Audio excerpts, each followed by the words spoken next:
आज की चर्चा में आपका स्वागत है। आइए मिलते हैं आज डब्बा की फैमिली से। पिछले व्लॉग में कहा था कि माँ बाप के आने की वजह से हम लोग ज़्यादा जिम्मेदार हो गए। यस, आप माँ बाप के आने के बाद में जिम्मेदार हो गए। अगर माँ बाप के साथ रहेंगे तो कामयाब भी हो जाएंगे और जिम्मेदार भी हो जाएंगे, और साथ के साथ आप नमाजी भी हो गए हैं। अब आप नमाज के लिए जाते हुए दिखाई देते हैं, नमाज पढ़ते हुए दिखाते हैं अपनी अम्मी को। अम्मी पापा का साया ही ऐसा होता है कि अगर आपके साथ में हैं तो आप दुनिया के सबसे हसीन, सबसे मजबूत और सबसे कामयाब इंसान बन सकते हैं। अब बहुत हंसी आ रही है क्योंकि अगर डब्बा का व्लॉग हो और कोई पचका ना हो या कोई गड़बड़ ना हो, ऐसा पॉसिबल है ही नहीं।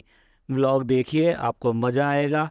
आज देखिए, चाय जो है फिर दोबारा गिर गई है, और चाय का जो इल्ज़ाम डाला जा रहा है वो साइंस वालों पर डाला जा रहा है कि साइंस वालों ने ऐसा कुछ क्यों नहीं बनाया कि सच चाय ये ना बिखरे और सीधे के सीधे उनके कप में चली जाए।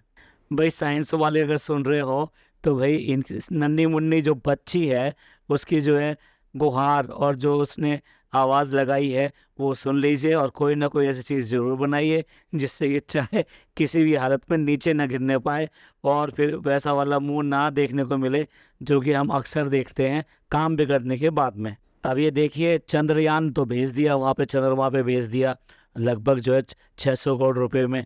लेकिन एक छोटी सी बात, इस बच्ची की छोटी सी गुहार इन साइंस वालों ने नहीं सुनी, इसरो वालों ने नहीं सुनी, और उन्होंने कोई आज तक ऐसी चीज़ नहीं बनाई जिससे चाय अगर वो बनाए तो चाय ना बिखरे और सीधे सीधे उसके कप में आ जाए। आप अगर हिस्ट्री देखें, जब भी कोई चीज़ बिगड़ती है तो वो इनका दोष नहीं होता। वो जो रिज़ा का दोष हो सकता है, अम्मी का दोष हो सकता है, फ़नी का दोष हो सकता है, वो किसी का भी दोष हो सकता है, लेकिन इनका दोष नहीं हो सकता। आज बेचारे साइंस वाले फंस गए, बेचारे साइंस वाले, और आज उनका दोष निकल आया। उनकी वजह से बच्चे की चाय नीचे गिर गई, और आप पता नहीं फिर हम जैसे लोग पता नहीं क्या क्या कहेंगे।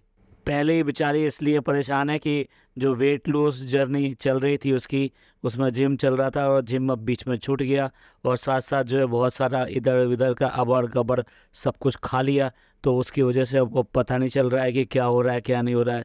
मुंह दिखाने लायक नहीं रही। बताइए कितनी बुरी बात है, कितनी गलत बात है। भाई आप लगे रहो, हम तो ये कहेंगे लगे रहो। लगे रहने से सब कुछ हो जाता है। अगर लगे रहोगे तो एक ना एक दिन आप ये भी कर लोगे। इससे पहले भी आपने किया है ना, हम मजाक नहीं कर रहे हैं, ये पहले भी आपने किया है, आप कर सकते हो। लेकिन उसके लिए आपको कंटिन्यूसली करना पड़ेगा और अपनी डाइट को भी साथ में रखना पड़ेगा कंट्रोल करके। अब क्या करें, हमारी मेमोरी को भी ऐसा ही हो गया, तो इसलिए बता रहे हैं कि ये चीज़ हमने उस व्लॉग में दिखा दी थी, ये दोपहर का था, ये शाम का था, ये सुबह का था। भाई देखो, आप खाली व्लॉग मत देखो, आपको अपनी याददाश्त भी पूरी की पूरी रखनी चाहिए। अगर आपकी याददाश्त में कोई दिक्कत आई तो फिर प्रॉब्लम हो सकती है। इसलिए बार बार याद रखा करो कौन सी चीज़ कब दिखाई थी, और अब कौन सा टेंस चल रहा है, और इससे पहले कौन सा टेंस चल रहा था। तो प्लीज़ प्लीज़ प्लीज़ याद रखिए। बच्ची है बेचारी, परेशान हो जाएगी, घबरा जाएगी, तो फिर बहुत दिक्कत हो जाएगी ना। अब ये बेचारे इंस्टाग्राम वाले ये अपने काम भेजते रहते हैं इतनी ऐसी लड़की को जिसके पास ऑलरेडी इतना काम है, जो थक भी जाती है। अब देखिए, जो ठीक होते हैं वो आपको देखने को मिल जाते हैं, जो टंगा हुआ है वो ऐसा है कि बेसिकली वो साइज़ का है नहीं, तो इसलिए वो आपको देखने को नहीं मिलेगा। अब देखिए, इंस्टाग्राम से जब आप इतना कमा रहे हैं और ये सब कर रहे हैं, और आपको इतने सारे गिफ्ट और ये सब भी मिल रहे हैं साथ साथ, तो आपको कुछ अपना भी तो कुछ खर्च करना चाहिए। अगर ये चाहें तो अच्छा करने के लिए तो एक बॉडी डमी भी ला के रख सकती हैं। उस पे आराम से ही जो सूट के डिस्प्लेस करती हैं, जो दरवाजे के पीछे लगाती हैं, जो हैंगर्स पर लगाती हैं, वो आराम से उसके ऊपर आ जाएगा और एक बहुत अच्छा शेप दिखाई देगा।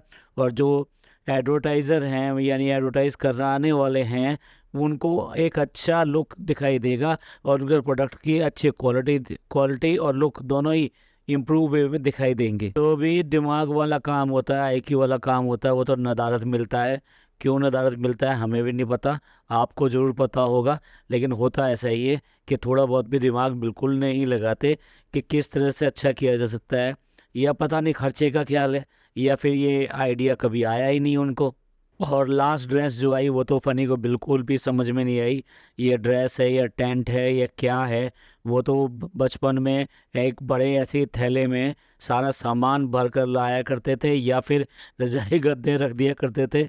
और भाई अब हेल्दी रहना है तो हेल्दी फूड भी खाना पड़ेगा, पर क्या करें, कोई इस बच्ची को ऑमलेट बनाना सिखा दे, जो कि सिंगल फ्राइड होता है, वो ऑमलेट बनाना सिखा दे। क्या क्या कर बैठती है बेचारी, हाथ वाथ सब खराब, और उसके बाद में एक शानदार फेस बनाती हैं। अब रिज़ा का कंपटीशन है तो उसके लिए कुछ परचेजिंग करनी है, शॉपिंग करनी है, तो शॉपिंग चल रही है। और इस शॉपिंग में वो ढूंढती हैं एक दुकान जो बेसिकली जहाँ सेल लगी हुई है। लेकिन अगर यही शॉपिंग जनाब 2.0 की होती तो किसी मॉल में होती, किसी ब्रांड की होती, क्योंकि वो ब्रांड से कम कोई भी चीज़ पसंद करते ही नहीं है। और यहाँ बेचारी ये लड़की है, सीधी सादी लड़की है, जैसा कहते हैं वैसा मान जाती है, और जैसा मिल जाता है उसी में बहुत ज़्यादा खुश हो जाती है, और बहुत ही ज़्यादा खुश होकर दिखा देती है। ये लड़की बहुत ही अच्छी है। और साड़ी की शॉप पर, भैया कोई साड़ी दिखाओ, और रेट की कोई बात नहीं है लेकिन डिस्काउंट ज़रूर चाहिए हमें। चलिए, इन बेचारे बच्चों को भी इनका साथ मिल जाता है और इनकी ज़रूरतें धीरे धीरे करके ये पूरी करती है।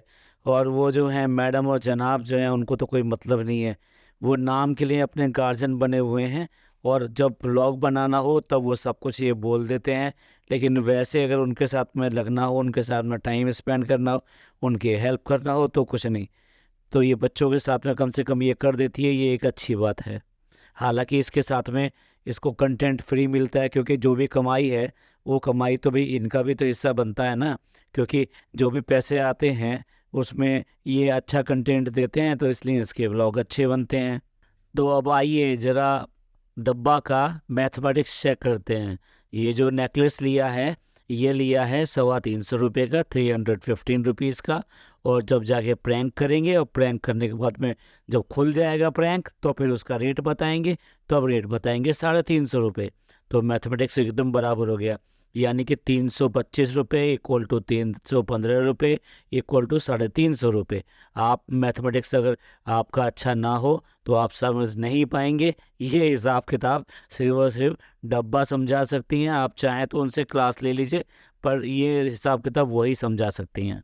चलिए, आखिर में मेहनत रंग लाई और बच्ची को अच्छा प्राइज़ मिला, और उसने अच्छा गाना गाया, इसलिए उसको वहाँ प्राइज़ मिला। और एज़ यूजुअल अभी उनको याद आ गई है भैया भाभी को, तो इसलिए उन्होंने दावत की है। वो उसका व्लॉग आपको जल्दी ही देखने को मिलेगा। ये भी अपने को वही व्लॉग दिखाएंगी, और साथ साथ जो है बाकी की जो इनके माँ बाप आए हैं उनके साथ में जितनी भी जो डॉक्टर्स की चेकिंग है और घूमना फिरना है, वो सब आप सब लोग देखेंगे।